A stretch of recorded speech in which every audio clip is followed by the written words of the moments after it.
last night I sat down and read a script or a story that I wrote probably about 2 years ago.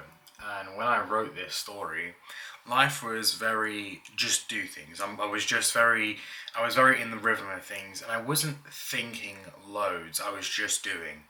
At night, I normally get quite emotional and more creative, and because I think a lot of my creative things come from my emotion, it's where I excel in creativity. So I put some music on and I started reading through this old script that I wrote back when I was probably not as self-aware, and I probably was just sort of just writing for the sake of writing, or not writing for the sake of writing, but I was not really thinking. It was just coming off, and I was flowing with it. And this story is about a few people, and I was reading through, and the more I read through it, I realized that actually one of the characters has lived a very similar life to me, and he has a lot of the same mannerisms and a lot of the same understandings of the world, and he's me. He's basically me. And I remember writing, my story, and I had no intention of writing myself into a story at all. I didn't even think about it twice. I was just writing and writing and writing. But the more I read, the more I realise, oh my gosh, I've put myself on the page and I haven't even realised that I've done it. If and it's not like, oh, I read it and then walked away from it. No, like I'd write it and then I'd read through it and go, okay, cool, and I'll change that and I'll do this. And not at one moment back then did I realise that actually I was putting myself onto the page. And I think it's because I didn't even know myself back then. And I know it sounds weird. Only 2-3 years ago I didn't know myself, but the reality was I really probably didn't know myself.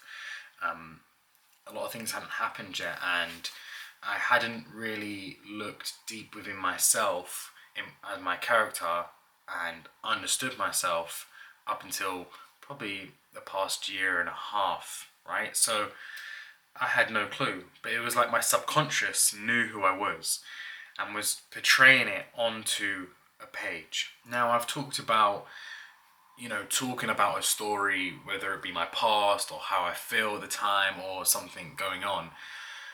When I edit it back, I have to look at what I say and cut out things where I'm going, and I've stopped talking and stuff, so I have to re-watch it all the way through. And not all the time, but sometimes I go, wow, like, it's like I'm not understanding myself for a split second, like the person that has recorded the video. But then when I analyze it from this perspective, it's like I realize things I'm saying and I understand how I'm feeling only once I watch it. And it's very therapeutic for me. Most of the time it has been anyway. Sometimes it upsets me, but I think it's kind of a good thing anyway.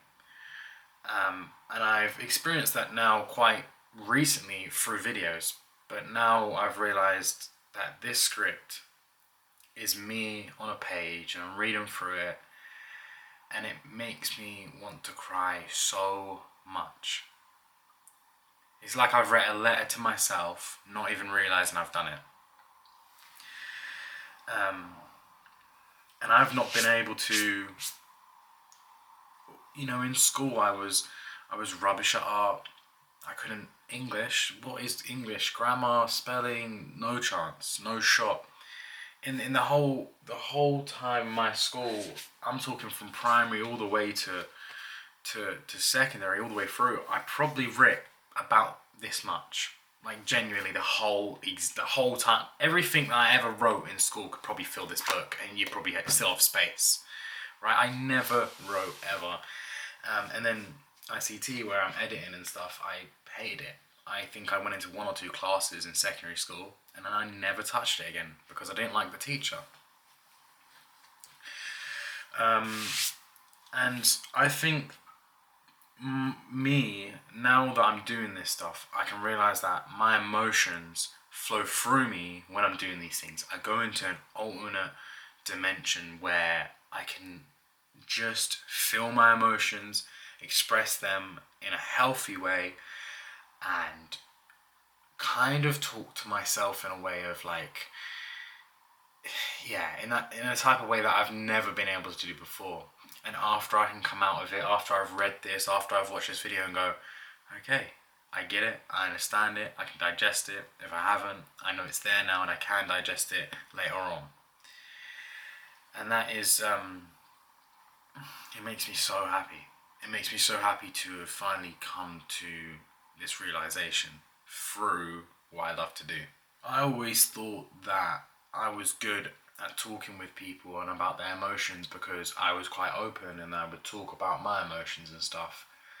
The thing is, I don't ever think I was talking about my emotions to figure them out. I was always talking about my emotions to someone else so that they could feel open to talk about their emotions, and then I can fix help them with their emotions. So it was more like, it was more me helping them out instead of me helping myself out by talking about my emotions. And actually, this is how I deal with my emotions, but for a long time I thought that this is how I dealt with them, but actually it wasn't. I just did this so I could help other people. And so it feels crazy to me that now that I know that this is how I express them and this is how I can direct them and understand them, I sit here and I go, wow, I have never talked properly about my emotions. I've never understood the situations that have happened in my life, and now I'm getting to start doing that. I look at it and I'm going, oh my gosh, there's so much that I have to go through and sift through and figure out. And it kind of sucks, but I think every time I do it, it makes me that little bit happier. You know, it's like I'm covered in loads of cement and I'm just chipping away at this cement that's dried on me somehow, and I'm just chipping away at it, and every time I get a big chunk of this cement I can see my skin and it's starting to heal over time, and that's how it feels. And it feels like I have so much of this stuff on me and I can see it now for the first time, and I'm working away at it by writing and making videos. And I've talked about this before, but I have no clue where I heard it, but I'm going to relay it. It might help you out, might not. Women tend to feel less stressed about their problems when they talk about it and share it, right? And guys de-stress when they're doing something they're good at.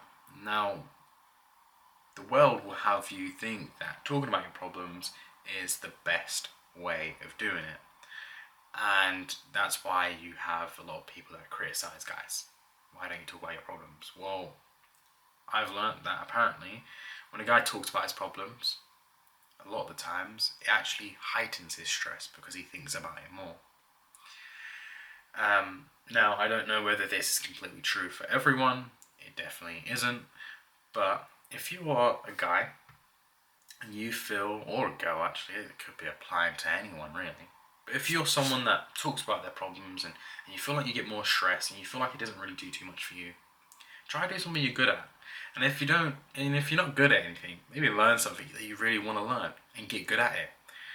Because I don't know, again, this could be different for everyone, but for me, it's helped me tremendously to do things that I've wanted to do in the past, and I'm getting good at them. You know, I'm not I'm nowhere, I'm not great at all, but it's the little things, right? It's those little things that I do and it makes me feel happy and I'm getting better at it. And I know that if you did something like that you could pick up and you get better at it, those little achievements make you feel over the moon, and it could just help you to de-stress and think about your problems, and maybe even portray some of your problems into your thing that you're good at, right? I don't know how you're going to do that, but I'm sure that you'll find a way, subconsciously maybe. I think that's everything I have.